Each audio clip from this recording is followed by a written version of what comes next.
Assalamualaikum warahmatullahi wabarakatuh. Perkenalkan, nama saya Siti Asma, NIM 181700029, Prodi Tadris IPS, Fakultas Tarbiyah dan Adab. Baik, di sini saya akan menjelaskan mengenai pengetahuan dan penggunaan peta. Baik untuk menjelaskan pengertian peta menurut salah satu ahli, menurut undang-undang. Langsung saja. Menurut salah satu ahli, yaitu Aryono Prihandito, mengatakan bahwa peta merupakan gambaran permukaan bumi dengan skala tertentu, digambar pada bidang datar melalui sistem proyeksi tertentu.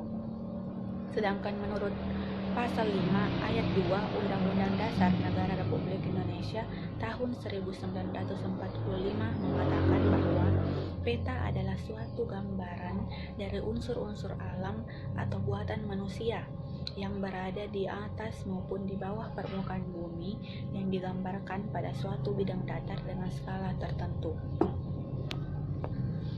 Dari pengertian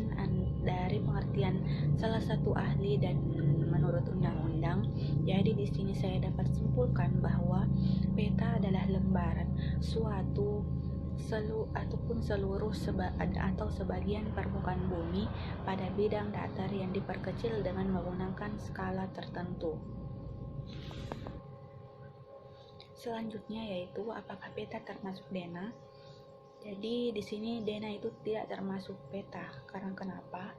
Peta adalah gambaran permukaan bumi pada bidang datar dengan skala tertentu melalui sistem proyeksi, sedangkan DENA adalah gambaran yang menunjukkan letak kota, jalan, dan data lokasi lainnya. Selanjutnya yaitu jenis-jenis peta.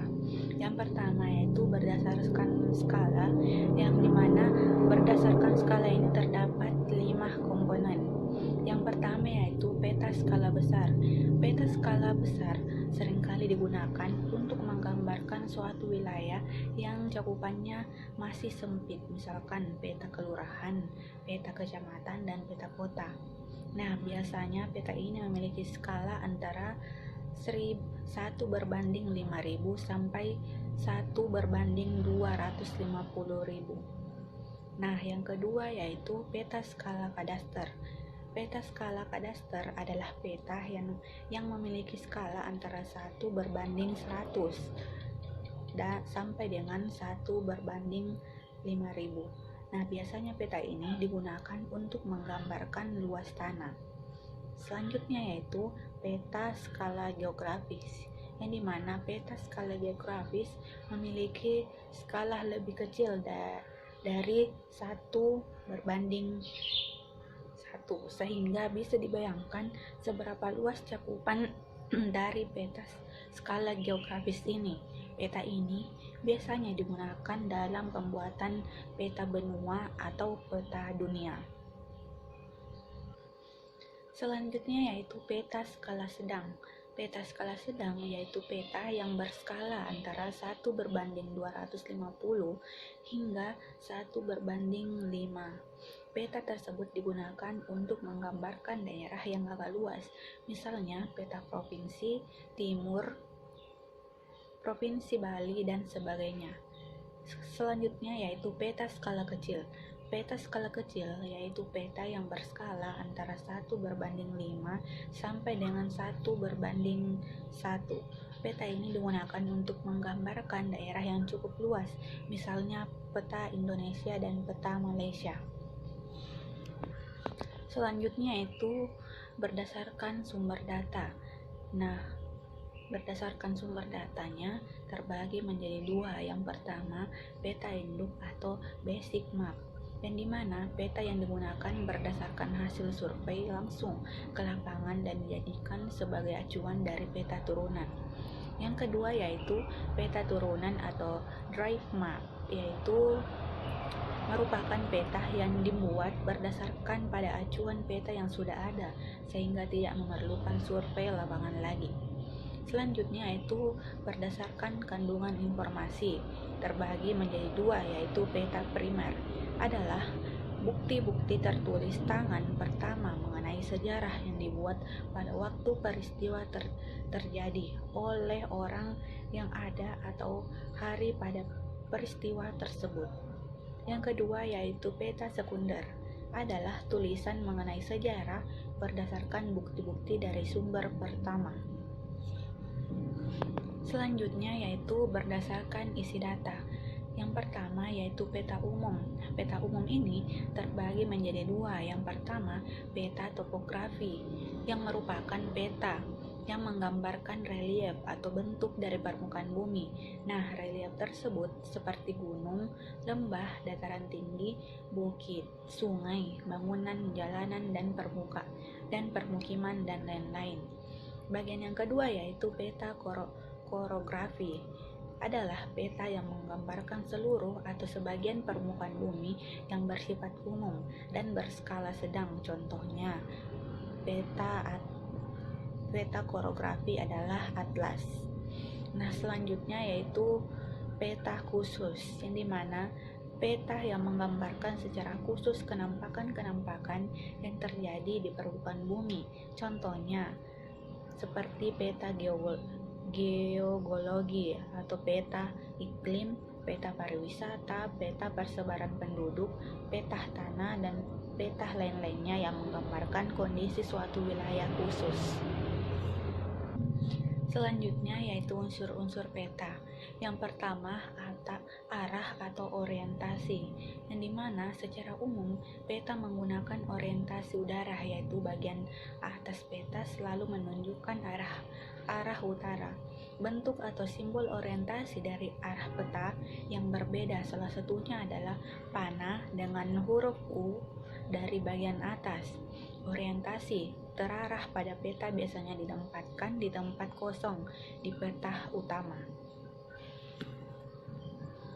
Selanjutnya yaitu judul peta, yang dimana judul peta mencerminkan konsen utama peta. Misalnya, peta berjudul Peta Indonesia, berarti bahwa peta tersebut adalah negara Indonesia. Selanjutnya yaitu skala peta.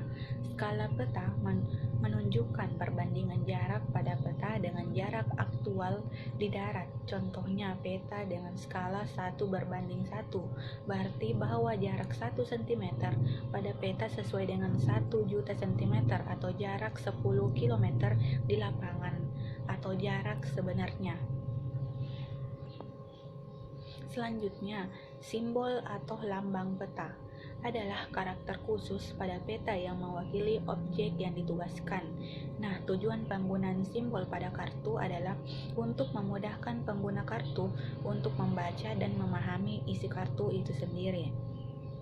Selanjutnya yaitu garis astronomi, adalah garis lintang dan garis bujur dengan derajat pada tepi peta. Garis astronomi adalah garis imajiner yang tidak ada di permukaan bumi. Selanjutnya adalah lettering, adalah angka dan tulisan di kartu. Setiap kartu harus berisi angka atau huruf yang memberikan penjelasan untuk setiap penampilan yang digambarkan pada kartu. Nah, selanjutnya yaitu legenda. Legenda adalah elemen atau bagian dari peta yang berisi deskripsi simbol-simbol peta. Selanjutnya yaitu insert. Insert ini berfungsi sebagai penjelas posisi suatu objek atau wilayah pada peta. Selanjutnya yaitu garis tepi. Nah, garis tepi ini berfungsi untuk menuliskan angka-angka lintang dan bujur.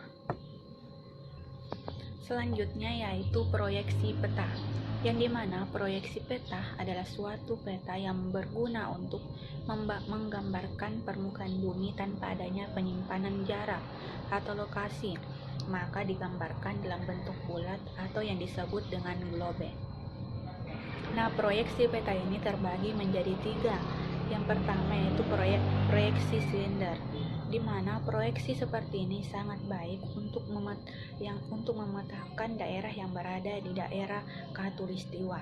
Selanjutnya yaitu proyeksi asimutal atau proyeksi zenital, yang dimana digunakan untuk memetakan daerah kutub. Selanjutnya yaitu penggambaran peta melalui proyeksi kerucut, yang dimana digunakan untuk menggambarkan daerah yang berada pada lintang tengah, seperti di negara-negara Eropa. Selanjutnya yaitu konsep dasar skala peta. Yang pertama, skala peta adalah rasio dari ukuran di peta dibandingkan dengan ukuran pada dunia nyata. Peta yang memiliki skala 1/10.000 memiliki arti bahwa setiap 1 cm jarak di peta sama dengan 10.000 cm jarak di dunia nyata.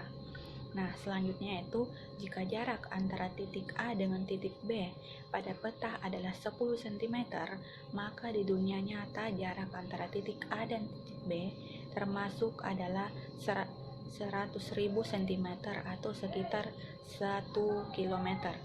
Selanjutnya yaitu skala peta dianggap besar atau kecil bergantung pada hasil baginya. Seperti contoh, peta 1/10.000 dianggap lebih besar dibandingkan dengan peta 1/100.000.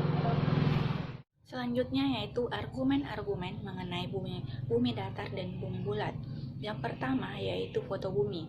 Pernyataan dari kubu bumi bulat yaitu menjelaskan bahwa foto-foto bumi yang terbentuk atau berbentuk bulat memang merupakan hasil CGI yang dibuat NASA. Analoginya, orang yang tadi hendak memotret rumah tidak bisa mundur dan hanya bisa memotret dari jarak 1 meter. Bagaimana cara agar bisa memperoleh seluruh gambar rumah? Tentu saja dengan berkeliling mengambil banyak foto dan kemudian menggabungkannya. Hasil CGI itu dianggap valid karena foto yang ditangkap oleh satelit memperlihatkan bahwa bentuk bumi memiliki kelengkungan. Adapun pernyataan dari kubu bumi datar mengatakan bahwa foto bumi bulat yang tersebar selama ini adalah hasil rekayasa CGI alias buatan komputer. Sebab dari data satelit-satelit yang diluncurkan NASA, lokasi satelit-satelit di atmosfer tersebut tidak cukup jauh jaraknya dari bumi untuk bisa memotret bumi secara keseluruhan. Analoginya adalah seperti ketika seseorang memotret bangunan, tapi posisi orang itu hanya berjarak 1 meter di depan rumahnya. Apakah orang tersebut bisa mengambil foto rumah secara penuh? Tentu saja tidak. Yang kedua yaitu satelit. Pernyataan dari kubu bumi bulat mengatakan penyebab tak ada teleskop di bumi yang bisa menangkap wujud satelit di langit adalah karena ukuran satelit yang amat kecil jika dibandingkan dengan planet, bintang, dan benda-benda langit lainnya. Dengan demikian, wajar jika planet, bintang, dan benda langit lainnya bisa teramati dengan jelas oleh teleskop karena ukurannya yang besar. Dan kemudian, kubu bumi bulat juga memberikan contoh rekaman video wujud satelit sangat kecil yang terekam oleh teleskop. Andai kubu bumi datar bisa percaya bahwa video tersebut benar-benar merekam tampaknya satelit yang sesungguhnya. Adapun pernyataan dari kubu bumi datar mengatakan keberadaan satelit-satelit yang mengudara di atmosfer sebanyak 3.000 satelit yang menurut NASA mengorbitkan bumi di angkasa. Tidak dipercayai keberadaannya oleh mereka. Mereka mengatakan gambar-gambar satelit di angkasa yang beredar selama ini juga merupakan hasil rekayasa CGI. Nah, argumen mereka, jika ada ribuan teleskop di dunia ini yang mampu melihat dan memotret planet, bintang, dan benda langit lainnya, kenapa tidak ada satupun yang dapat melihat dan memotret satelit? Ketiga yaitu Antartika. Pernyataan dari kubu bumi bulat mengatakan bahwa mereka mengatakan sebenarnya sudah ada beberapa penerbangan yang melintasi kutub selatan. Hal itu misalnya dapat dilihat pada tulisan-tulisan yang menerangkan tentang rute perjalanan melintasi kutub. Namun penerbangan melintasi kutub selatan memang tidak bisa dilakukan setiap saat, tetapi tergantung faktor cuaca. Inilah kenapa maskapai penerbangan tidak bisa menjadwalkan penerbangan melintasi kutub selatan secara reguler. Apalagi cuaca di kutub selatan bisa sangat ekstrim dengan suhu mencapai 40 derajat Celcius yang dapat membekukan mesin jet sehingga membahayakan nyawa seluruh penumpang pesawat. Adapun pernyataan dari kubu bumi datar mengatakan fakta bahwa selama ini perjalanan mengelilingi dunia hanya dilakukan dari timur ke barat dan sebaliknya, tidak pernah ada yang bisa mengelilingi dunia dari utara ke selatan, khususnya melewati Antartika atau Kutub Selatan. Dan mereka menyatakan Antartika adalah tembok es yang mengelilingi bumi datar. Yang keempat adalah siklus gerhana. Pernyataan dari kubu bumi bulat mengatakan membantah anggapan bahwa mereka tidak bisa menghitung tepat siklus gerhana. Penganut bumi bulat lantas memerinci cara menghitung siklus gerhana melalui 3 unsur pertama, yaitu bulan sinodis, bulan nodis atau bulan drakonis, dan bulan anomalistik. Adapun bulan sinodis adalah kurun waktu peredaran bulan hingga kembali ke fase semula, yaitu 29,9 hari.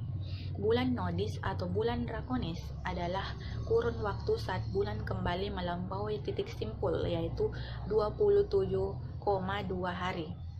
Adapun bulan anomalistik adalah kurun waktu akibat jarak antara bumi dan bulan yang berbeda-beda, yaitu 27,5 hari.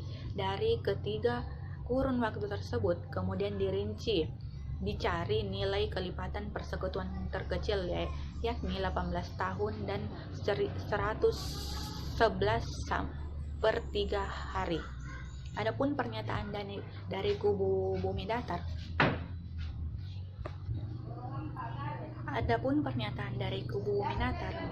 siklus gerhana terjadi setiap 18 tahun, 11 bulan, dan 8 jam sekali.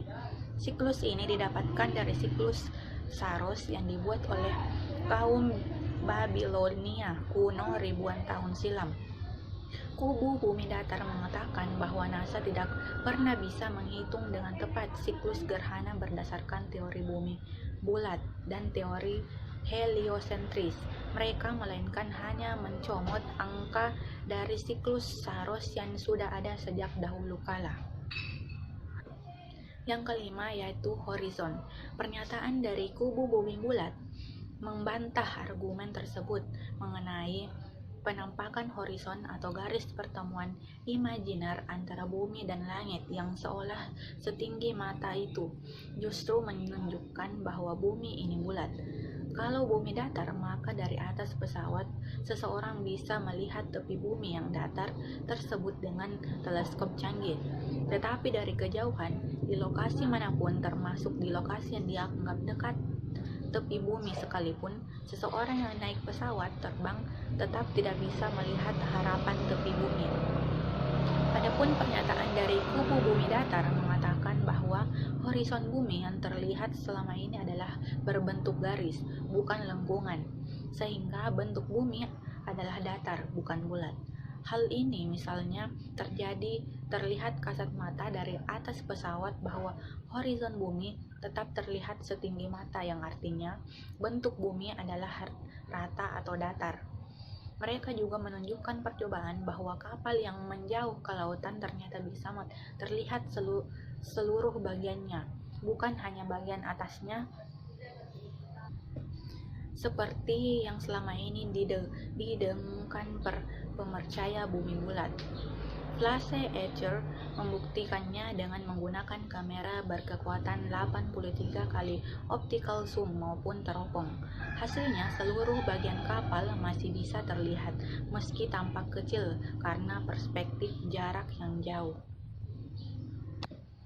Selanjutnya yaitu bukti bahwa bumi itu bulat. Yang dimana yang pertama yaitu Ferdinand Magellan yang mengarungi samudera hanya untuk membuktikan bahwa bumi itu bulat. Beliau berangkat dari satu titik berlayar terus, kemudian tanpa berbalik arah, ternyata sampai pada titik awal. Yang kedua yaitu gambar diambil oleh satelit yang mengorbit dan stasiun ruang angkasa yang tertentu definitif. Bukti Yang paling bahwa bumi adalah sebuah bola. Yang ketiga yaitu bumi melemparkan bayangan di bulan selama gerhana bulan. Bayangan terus berbentuk bulan. Yang ketiga yaitu ketika Newton menemukan gravitasi dan mengukur gaya gravitasi, Newton berpendapat bahwa jumlah gravitasi bisa diuji di mana saja. Teori ini dikenal dengan gaya gravitasi, kira-kira sama di dunia. Ini bisa menduga bahwa bumi harus bulat. Jika bumi tidak bulat, seluruh bagian akan memiliki tekanan atmosfer yang berbeda dan laut tingkat yang berbeda secara signifikan. Selain itu, gambar yang diambil dari bumi dalam 50 tahun terakhir telah membuktikan benar-benar meyakinkan bahwa bumi itu bulat. Dan yang terakhir yaitu zona waktu 24 jam. Ketika siang di Hawaii adalah sekitar tengah malam di Timur Tengah dan sebaliknya. Bagaimana bisa siang dan tengah malam bersamaan? Hal ini tentu tidak mungkin dengan bumi yang datar dan matahari jutaan kali lebih besar. Baik, itulah tadi penjelasan dari saya. Maaf jika ada salah-salah kata. Wassalamualaikum warahmatullahi wabarakatuh.